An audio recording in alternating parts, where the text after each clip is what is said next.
रात के लगभग 2 बजे नॉर्थ अरेबियन सी में चारों तरफ सन्नाटा था। तभी एक वॉरशिप आती है, यूएसएस इब्राहिम लिंकन। उसके डेक पे ना कोई लाइट जल रही थी, ना कोई रेडियो चैटर, और पूरी दुनिया देख रही थी कि जो उनका F-35 है वो अब कहाँ पे स्ट्राइक करेगा। बट अंधेरे में उस वॉरशिप के डेक से 4 जेट उड़ते हैं और गायब हो जाते हैं। और ये कोई F-35 नहीं थे, they were American workhorse, the FA-18 super hornet. और अगले 40 मिनट में ईरान के S-300 खत्म, और चुन चुन के जितने भी उनकी फास्ट अटैक शिप्स थी उनको एक करके न्यूट्रलाइज करा जा रहा था। ना कोई ब्रेकिंग न्यूज, ना कोई शोर, सिर्फ एक साइलेंट सर्जिकल स्ट्राइक। बट जो सबसे बड़ी ट्रेजेडी थी इन प्लेन्स की कि आज से 10 साल पहले जो दुनिया की मीडिया थी उन्होंने इसको कबड़ा घोषित कर दिया था कि ये किसी काम के नहीं है। Hello guys, I am Prince, और आज की वीडियो में हम जानेंगे अमेरिका के इसी वर्कहॉर्स प्लेन के बारे में कि आउट ऑफ टोटल एंगेजमेंट जो 70% बाहर उठाया है वो अकेले इसी प्लेन ने उठाया है। इसका क्या क्या रोल रहा है इस वॉर में, और अमेरिका किस तरह की टेक्निक्स और स्ट्रेटेजी का इस्तेमाल करता है जब इस प्लेन को यूज करता है। और लास्ट में हम जानेंगे कि भारत के पास इसके जैसा कोई प्लेन है कि नहीं, और ये कैपेबिलिटी अचीव करने के लिए हमें किन किन चीजों की जरूरत पड़ेगी। तो without wasting a time, let's find out. तो इससे पहले हम इस प्लेन के बारे में जाने तो पहले एक बर्ड आई व्यू ले लेते हैं कि असल में चल क्या रहा है अमेरिका और ईरान के बीच में। सो ऑपरेशन एपिक फ्यूरी के तहत जो टॉप लीडरशिप थी ईरान की, उसको अमेरिका और इजराइल मिलके डेसिमेट कर देते हैं, जिसकी अभी कुछ दिन पहले मैंने वीडियो बनाई थी। और जो रिस्पॉन्स था ईरान का वो भी इक्वली बिफिटिंग था। ऑन वन हैंड जो ईरान है उसकी स्ट्रेटेजी सिंपल है, A to AD, that means anti access और एरिया डिनाइल, कि अमेरिका का कोई भी प्लेन है वो उनके एयर स्पेस में दाखिल ना हो सके। इसका मतलब साफ था कि अमेरिकन नेवी है उनको इस गल्फ से दूर रखा जा सके। Drones, missiles, bomb attacks, everything that American navy can use against Iran. But जो मीडिया है वो उसका पूरा ध्यान था इन्हीं दो प्लेन्स के ऊपर, F-35 और B-2 बॉम्बर। एंड गलती इनकी भी नहीं है, बिकॉज ऑफ देयर डिजाइन, जो कि ऐसा लगता है किसी एक स्पेसशिप का पार्ट हो और काफी फ्लैशी है देखने में। सो नेचुरली जितनी भी आइस थी वो इन दो प्लेन्स के ऊपर ही थी। बट जो रियल वॉर होती है वो इन फ्लैशी चीजों से नहीं जीती जाती, वो जीती जाती है एक वर्कहॉर्स से, और उसी वर्कहॉर्स का नाम है सुपर हॉर्नेट, जो कि हैवी लिफ्टिंग करता है अमेरिकन आर्मी और नेवी के लिए। तो आपके दिमाग में भी एक सवाल आ रहा होगा कि अमेरिका ने ट्रिलियंस ऑफ डॉलर्स खर्च कर दिए अपने F-35 को बनाने के लिए, और वो काफी ज्यादा पावरफुल भी है। बट इतना पैसा खर्च करने के बाद भी जो ये सुपर हॉर्नेट्स है ये क्यों फ्रंट लाइन पे जा रहे हैं, जिनको मीडिया कहती है कि एक लेगेसी जेट है और एक पुराने प्लेटफॉर्म पर है। बट जो सच है वो असल में काफी ज्यादा डिफरेंट है, क्योंकि F-35 एक डिसेप्शन है, एक ऐसे डिसेप्शन जिसका काम है दुनिया की सारी टेंशन को अपनी तरफ खींच के होल्ड करना। अगर इनकी कैपेबिलिटी को देखा जाए तो इनको स्टेल्थ रहने के लिए ही बनाया गया था, जिसकी वजह से जो उनके वेपन्स है उसको अपने बैली में छुपाने पड़ते हैं, which means in a simple term कि इनकी जो फायर पावर है वो काफी लिमिटेड होती है। बट अगर F-35 एक सर्जिकल वेपन है तो जो ये सुपर हॉर्नेट्स है ये एक ट्रक बॉम्ब की तरह है। अमेरिकन नेवी जितनी भी स्ट्राइक कंडक्ट कर रही है उसका 70% जो हिस्सा है वो इसी हॉर्नेट के साथ जाता है। क्यों? बिकॉज ये ज्यादा वेपन्स कैरी कर सकता है, विच मीन्स कि ये काफी ज्यादा मिशंस में पार्ट ले सकता है। और इनको जब डिजाइन करा जा रहा था तो उनके दिमाग में एक ही बात थी कि एक ऐसा जेट फाइटर जो कि अमेरिकन एयरक्राफ्ट कैरियर से उड़ सके, वो भी उस एनवायरमेंट में जहाँ पे खूब सारा मॉइस्चर होता है, खूब सारा सॉल्ट होता है, और जो ब्रूटल जी फोर्स होती है एक प्लेन के ऊपर जब उसको एक कैटापुल्ट से लॉन्च करा जाता है वो उसको सह भी सके। ऑल्दो जो ये प्लेन थे इनको आज से 40 साल पहले डिजाइन करा गया था, बट इन रियलिटी में जिन सुपर हॉर्नेट्स का अमेरिका इस टाइम पे इस्तेमाल कर रहा है वो थोड़े स्पेशल है। दे आर कॉल्ड ब्लॉक 3, और अगर हम इनको एक जेट फाइटर के जनरेशन में तोले तो ये बैठते हैं लगभग 4 to 4.5 generation. And here is the interesting thing, इनका जो ब्रेन है वो एक 5th जनरेशन जेट फाइटर का है। और बाहर से देखने में तो ये थोड़े अगली से लग सकते हैं, बट अंदर ही अंदर ये बहुत ज्यादा अलग है, काफी यूनिक। और जो मीडिया है वो उसको ये क्या क्या इग्नोर कर देती है क्योंकि ये देखने में थोड़ा सेक्सी नहीं लगता, इसमें एंगुलर स्टाइल्थ नहीं है जब इसको कंपेयर करा जाता है अपने कजन F-35 के साथ। And it doesn't has to be, ये एक वर्क हॉर्स है, और जो वर्क हॉर्स होता है उसका सबसे बड़ा फीचर यही होता है कि वो फ्लैशी नहीं होता, क्लिक बेटी नहीं होता, ताकि जो फ्यूचर वॉर्स के हेडलाइंस है वो उसमें आ सके। और इस प्लेन की जो सबसे बड़ी सीक्रेट सॉस है इसकी कामयाबी के पीछे तो वो है ये द DTPN और distributed targeting processor network. So in short ये टेक्नोलॉजी क्या करती है इस प्लेन के लिए कि ये एक sort of a battle manager होता है। जब एक जेट को उड़ाया जाता है तो उसमें कई सारी कैलकुलेशंस होती है, एक प्लेन को भी उड़ाना होता है और ये भी देखना होता है कि एट द सेम टाइम जो दुश्मन देश के रडार्स है, जो प्लेन्स है उनके ऊपर लॉक ना लगा सके। एल्टीट्यूड होता है और काफी सारा डेटा होता है जिसको एक ह्यूमन माइंड कैप्चर करके प्रोसेस नहीं कर सकता, और ये DTP ठीक यही काम करता है। इन सबको प्रोसेस करके एक डाइजेस्टिव एडजस्टेबल फॉर्म में पायलट को प्रोवाइड करा जाता है। और ये खुद अपने ऊपर डिपेंड नहीं करता, ये इस्तेमाल करता है अमेरिकन सैटेलाइट्स जो स्पेस में होती है एंड इवन जो वॉरशिप्स की फ्लीट होती है उनका भी, अपने डेटा को और रिफाइन करने के लिए। और इन शॉर्ट जो मिसाइल इसको मारने के लिए भेजी जाती है ये उससे भी ज्यादा स्मार्ट होता है। और हम इस प्रेडेटर की एनाटॉमी को देखें तो वह ये काफी ज्यादा वर्सेटाइल है। जैसे कि मैंने पहले बताया था कि अमेरिका ने इसको बनाया था ताकि जो ये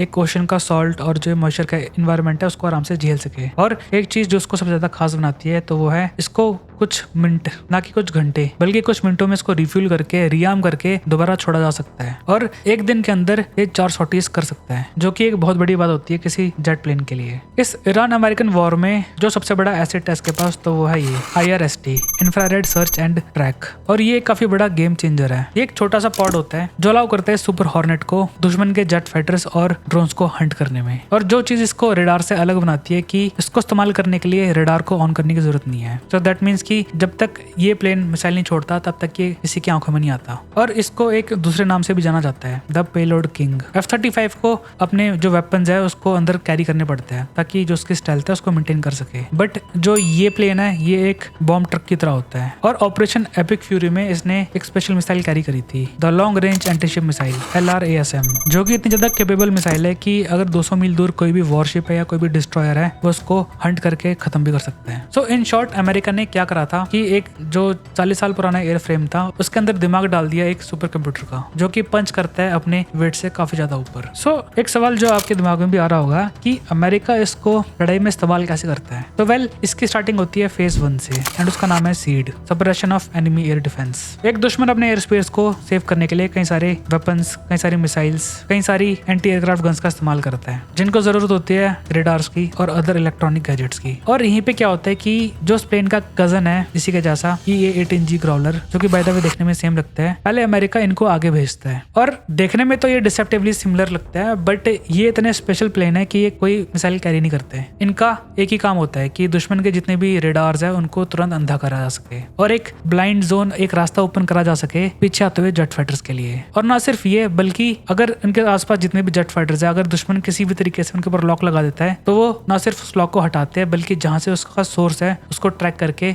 दूसरे प्लेन्स को ऑर्डर करते हैं एक मिसाइल स्ट्राइक के लिए। और इसके बारे में अगर आपको और भी जानना है तो मैंने अभी कुछ महीने पहले वीडियो बनाई थी, तो do check that out. So phase 1 में जब रास्ता क्लियर हो जाता है तो स्टार्ट होता है फेज 2, अस्सॉम न्यूट्रलाइजेशन। इसके तहत क्या होता है कि सबसे पहले 4 सुपर हॉर्नेट्स को भेजा जाता है और उनके अंदर होता है APG-79 एसर रेडार्स। ये एक बार में 20 से ज्यादा जो फास्ट अटैक बोट्स होती है, मिसाइल्स होती है और जितने भी अदर डिफेंसेस होते हैं वो उसको ना सिर्फ पकड़ सकता है बल्कि at a same time track कर सकता है। और लोकेशन लॉक होने के बाद वो भेजता है उसके पीछे पीछे अपने हाइड्रा रॉकेट्स। जब एक बार पता लग जाता है कि जो एनिमी के एयर डिफेंस सिस्टम्स है वो अब खत्म हो चुके हैं, देन स्टार्ट होता है फेज 3, द डीप स्ट्राइक। इन्हीं सुपर हॉर्नेट्स के साथ एक दूसरे सुपर हॉर्नेट्स उड़ रहे होते हैं और ये थोड़े से अलग होते हैं। इनमें भी कोई मिसाइल्स नहीं होती बट इनके अंदर होता है खूब सारा फ्यूल और एक खूब सारे पॉड्स भी कार्य करते हैं। इनका बस एक काम होता है कि इनके जो साथी हॉर्नेट्स हैं जिनके पास मिसाइल्स है उनको वो आधे रास्ते के बाद रिफ्यूल कर सके ताकि वो खुद जो डीप ईरान का जो प्लेटियो है वहां पे जाके एयर स्ट्राइक कर सके। जिनको बाय द वे ये लगता है पूरी मीडिया को कि ये बस जो स्टेल्थ बॉम्बर्स है और जो स्टेल्थ प्लेन है वही कर सकते हैं। सो इस प्लेन को देखने के बाद जो एक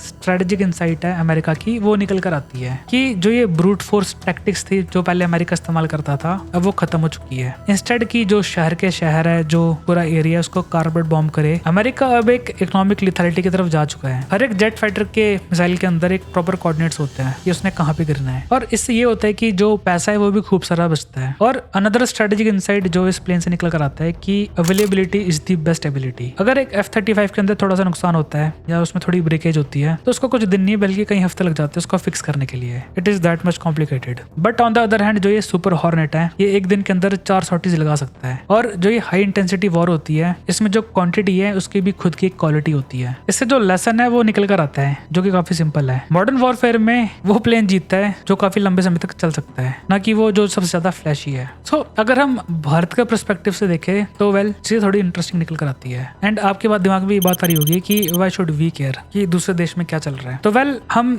2 प्लेन्स पे काम कर रहे हैं। पहला है तेजस Mark 2 एंड दूसरा है TED-BF।